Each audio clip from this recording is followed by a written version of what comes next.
BJP के star प्रचारकों का उत्तराखंड में आने का सिलसिला जारी है। बीजेपी के राष्ट्रीय अध्यक्ष जेपी नड्डा आज चुनाव प्रचार को उधार देने उत्तराखंड पहुंचे। याहू मसूरी में आयोजित जनसभा में टिहरी सीट से प्रत्याशी माला राज्य लक्ष्मी शाह के समर्थन में जनसभा को संबोधित किया। जनसभा में पहुंचने पर मुख्यमंत्री पुष्कर सिंह धामी और कैबिनेट मंत्री गणेश जोशी ने उनका स्वागत किया। वहीं महिला मोर्चा की ओर से भी उनका माला पहनाकर स्वागत किया गया।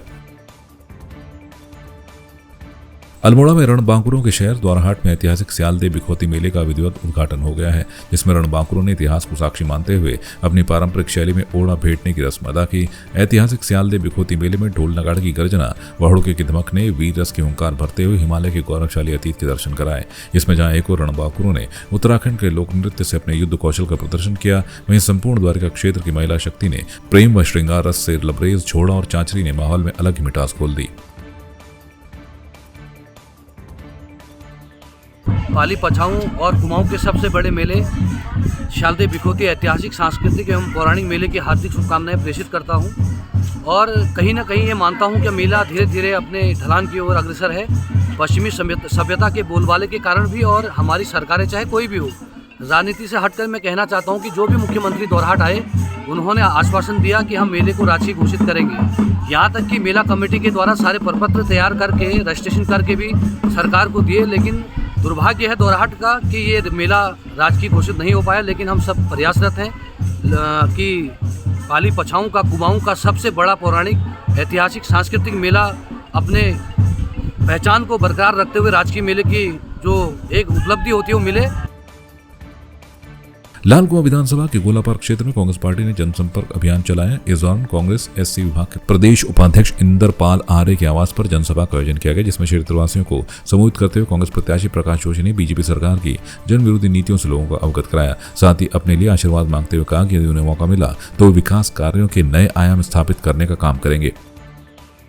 देखिए, बागजला हमारा अनुसूचित जाति समाज का एक बहुत बड़ा गांव है, जहां पर आज हम बाबा साहब भीमराव अंबेडकर जी की जयंती में उन्हें नमन करने के लिए, उन्हें प्रणाम करने के लिए तो आए ही हैं। बाबा साहब का योगदान संविधान के निर्माता के रूप में, एक महान कर्मी योगी के रूप में, एक युग पुरुष के रूप में, एक मसीहा के रूप में हम उन्हें हमेशा उनका नमन करते हैं, प्रणाम करते हैं और उनको सत नमन करते हुए यही कामना करते हैं बाबा साहब ने जो संविधान में हमें मूल अधिकार दिए हैं, हम उनकी रक्षा कर सकें, उनका अनुपालन कर सकें। और निश्चित रूप से चुनाव भी है।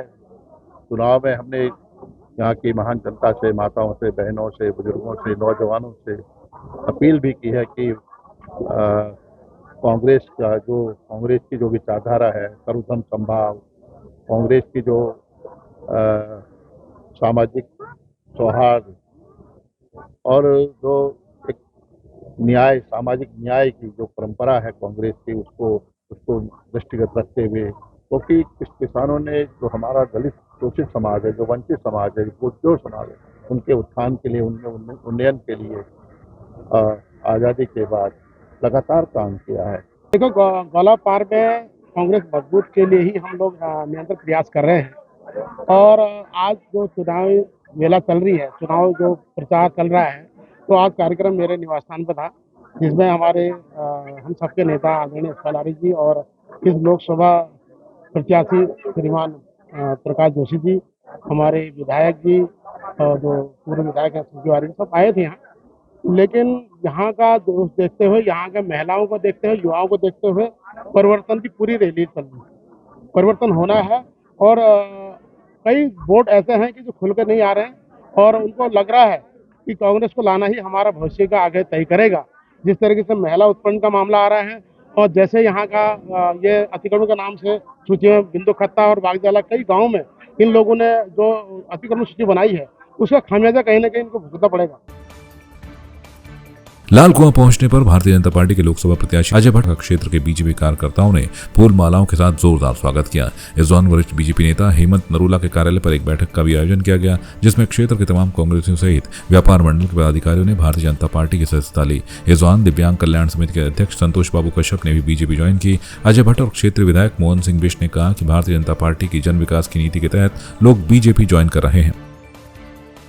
व्यापार मंडल लालकुआं के पदाधिकारियों समेत बहुत सारे विभिन्न दलों के लोगों ने, कांग्रेस के लोगों ने और बसपा के लोगों ने, अन्य दलों के लोगों ने और लगभग 40 लोगों ने अभी शाम को इस समय रात्रि में सदस्यता ली है, क्योंकि मोदी जी के प्रति अटूट विश्वास है देश के लोगों को।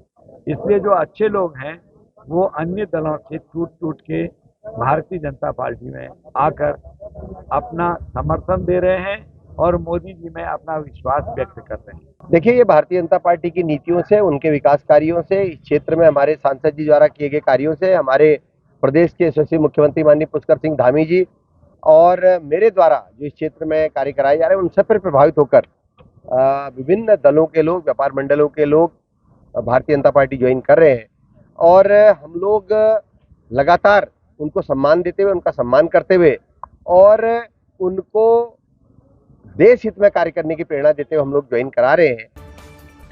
आज भी उत्तराखंड में मौसम बदला रहेगा। मौसम विज्ञान केंद्र की ओर से प्रदेश के कुछ इलाकों में बिजली चमकने और झोंकेदार हवाओं के साथ ओलावृष्टि का ऑरेंज अलर्ट जारी किया गया है। केंद्र से जारी पूर्वानुमान के अनुसार नैनीताल, चंपावत, उधम सिंह नगर जिले के कुछ इलाकों में हल्की बारिश होने की संभावना है, जबकि 4000 मीटर से अधिक ऊंचाई वाले इलाकों में बर्फबारी भी हो सकती है।